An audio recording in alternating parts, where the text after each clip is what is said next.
Long, long ago, in an era before electricity, when nights were lit only by the faint, flickering glow of oil lamps, there was a small, secluded village called KHEDA. This wasn't a place you'd find on any modern map. It was a village cradled by dense forests and whispering hills, a place where old tales were as real as the rising sun. On the very edge of this village, almost swallowed by the encroaching wilderness, lay an ancient pond. No one in KHEDA knew how deep this pond was. The elders would shake their heads and say it didn't hold water, but shadows.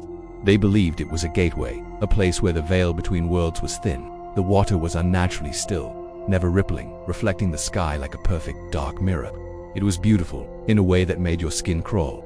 Children were forbidden from playing near it, and even the bravest hunters would take the long way around, their dogs whining and tucking their tails between their legs if they got too close. The air around it was always colder, and the silence was heavier, as if the very sound was being absorbed into its depths.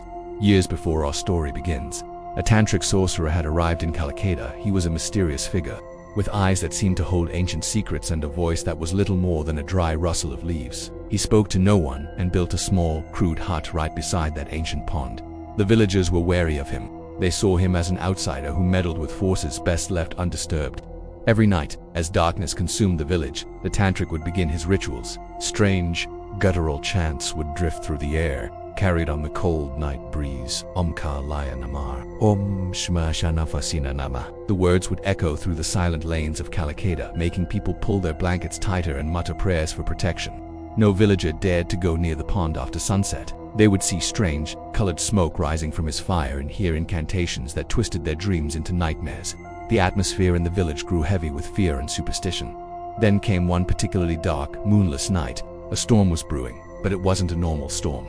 The clouds gathered directly over the pond, swirling in an unnatural vortex. Suddenly, flashes of eerie blue fire lit up the sky, casting dancing, demonic shadows across the land.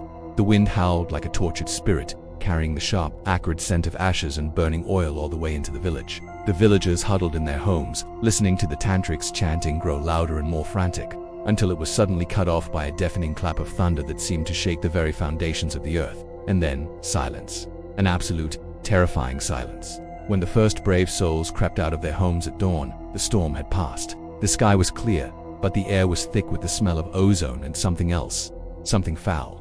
They cautiously made their way to the edge of the pond. The tantric's hut was gone, completely obliterated. All that remained was a scorched circle on the ground, littered with fragments of bone and cold, gray ashes. And the pond had changed. Its water, once just dark, had turned an opaque, inky black. It was like looking into a pool of liquid night.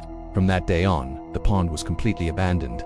It became a place of legend, a monument to a forbidden power that had gone horribly wrong. They called it the Tantric's Pond, a cursed place. The story was passed down from generation to generation, a chilling bedtime story to keep children in line, a grim reminder for the adults. They say the tantric spirit is trapped within the pond, or perhaps something far worse that he summoned that night. The legend has a terrifying warning. It is said that if you are foolish enough, or brave enough, to go to the pond after midnight and stare into its black water, you won't see your own reflection. At first you'll see nothing but darkness, but if you wait, a different face will slowly materialize on the surface.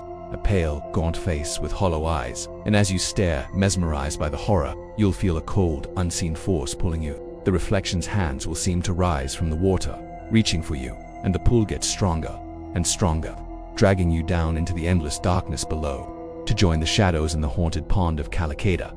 Thank you so much for listening to this legend. If you enjoy tales of the strange and unexplained, please consider liking this video and subscribing to the channel. It really helps us bring more stories like this to you. Stay safe, and maybe stay away from old ponds after dark.